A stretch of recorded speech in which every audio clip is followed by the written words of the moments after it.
आइए एक सवाल हम लोग देखते हैं। एक और है कि दिए गए क्रम में 20वां पद क्या होगा। एक क्रम दिया है 50 -50 -47 -44, ऐसे डॉट डॉट करके जाएगा 20 पदों तक। उसका 20वां पद आपको बताना है कि उसका 20वां पद कितना होगा। देखिए ये सवाल आप पढ़े होंगे मैट्रिक्स में। मैट्रिक में क्या है, उसमें एक समांतर श्रेणी पढ़ना है, उसमें इसको पढ़ना है। और एक कंपटीशन एक ग्रुप डी का पूछा हुआ सवाल है, ये ग्रुप डी में पूछा हुआ सवाल है। चलिए इसको हम कैसे बनाएंगे। 20वां पद एक देने का मतलब हम उसमें जानते हैं कि एक फॉर्मूला होता है।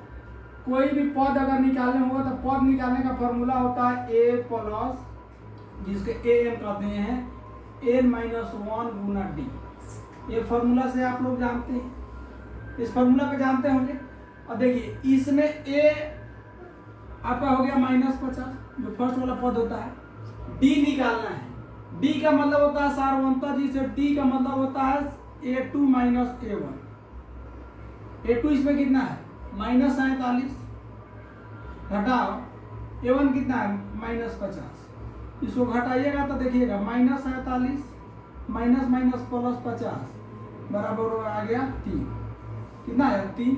यहाँ पे डी आया आपका 3, ए आ गया -50, डी आ गया 3। अब एन दे दिया है कि 20वां पद निकालना है, यानी एन का वैल्यू भी आपको दे दिया है एन बराबर 20। देखिए कितना आसान है, एक वैल्यू यहाँ, एक वैल्यू यहाँ, एक वैल्यू यहाँ, तीनों दे दिया, खाली में मान रख देना। ए का जगह पर -50 और n-1 था। एन आपको बताया कि 20 दिया था, 20 माइनस से, और डी कितना हुआ अंतर 3 -50।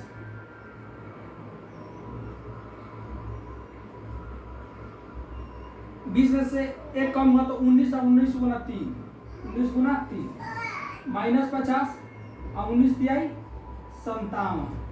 जो 57 में से 50 घटाइएगा तो कितना होगा इसका आंसर 7। यानी इसका 20वां पद आप निकालने चलिएगा तो क्या आएगा, ऑप्शन नंबर डी आएगा 7। इसमें देखिए ऑप्शन कैसे उलझा रहा है, ऐसे 7 प्लस माइनस में कंफ्यूजन नहीं होना है। यहाँ चूंकि -7 भी दिया, 10 दिया, फिर -10 और 7 दिया, तो इसका आपका 20वां पद आएगा 7। ठीक है।